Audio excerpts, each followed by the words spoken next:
As the war in Ukraine heads into its fourth month, its economic consequences are becoming more apparent and begin to move up on the global political agendas. And in the same way in which Russia's aggression has had political ramifications far beyond Ukraine, so do the economic repercussions. This is not to belittle the economic and infrastructural devastation of Ukraine, which will necessitate an enormous reconstruction effort, but to highlight the far-reaching impact of the war and how it is amplified by the global economic dynamics associated with it. Some predictions anticipate Ukraine's GDP in 2022 shrinking by between 30% and 45%, while an end to the war would reverse this negative trend. Extensive damage to Ukraine's infrastructure, estimated at close to $80 billion by early May, will slow the country's recovery, regardless of how well and by whom it will be financed. Similarly, a ceasefire or peace agreement may stop the exodus of Ukrainians from their homeland, but a swift return of the currently more than 6 million refugees, and around 8 million internally displaced people, will take time. Among those who return, many of them will not find their homes or jobs or any operational public services. Add to this the high casualty rates that Ukraine is suffering in the war and the trauma inflicted on the population at large, and it becomes clear that the country will also be depleted of significant human capacity needed for economic recovery. Beyond Ukraine, the war has already led to gloomy predictions about a slowdown of the global economy, and possibly a recession. This is primarily driven by the surge in the price of oil and gas and the instability in international markets since the start of the war, as well as the lack of certainty about how and when it will end.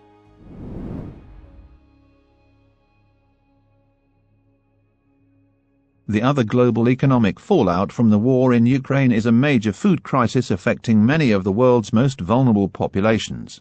Ukraine is a major exporter of agricultural products, especially sunflower oil and wheat, but key export routes, through the country's Black Sea ports, are now blocked because of a de facto Russian naval blockade.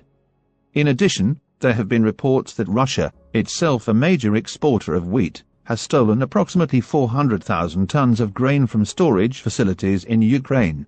But it is not simply the current lack of Ukrainian agricultural products that contributes to the impending global food crisis. It is also a market expectation that this will continue, with the upcoming harvest in Ukraine greatly reduced.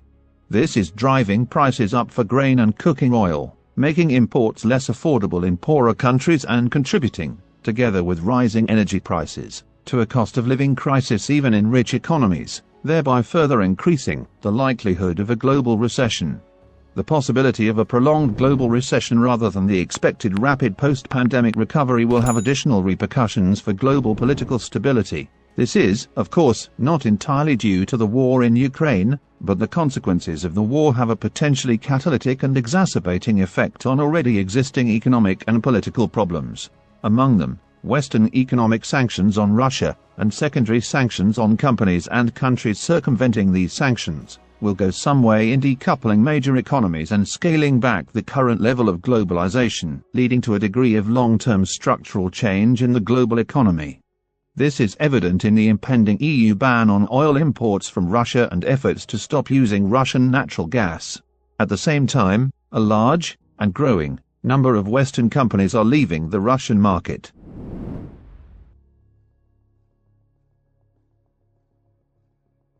Equally, if not more importantly, the war in Ukraine is also likely to accelerate the decoupling of the Chinese and US economies. One of the lessons China is learning from the Western response to the war in Ukraine is the relative ease with which nearly half of Russia's $630 billion in foreign exchange and gold reserves have been frozen by sanctions from the US, EU, and their allies. In future, China will be more wary about having dollar reserves held abroad that could potentially be seized in this kind of maneuver. This changing relationship would have an even more significant impact, further increasing an existing trend in which geoeconomic and geopolitical developments are becoming more and more aligned and pitting the US and China against each other in a new global struggle for supremacy. The speed with which this trend of US-China decoupling will continue, and whether it might be reversed, will depend, among other things, on how, and how quickly, the war in Ukraine comes to an end. The longer the war goes on and the less likely a negotiated outcome is, The more economic divisions will align with political ones, and the more deeply divided will be the new European and global security order that eventually emerges. It will be critical in this context how China will act and whether it will prioritize its economic interests, continuing trade with Europe and the US, or current ideological preferences, an alliance with Russia that makes the world safe for autocracies. If China manages to forge a solid alliance with Brazil, Russia, India and South Africa, known as the BRICS countries, as envisioned by the Chinese Foreign Minister, Wang Yi, a new world order will have emerged. Thank you all for watching and liking, and don't forget to subscribe to the channel. See you soon in the next video.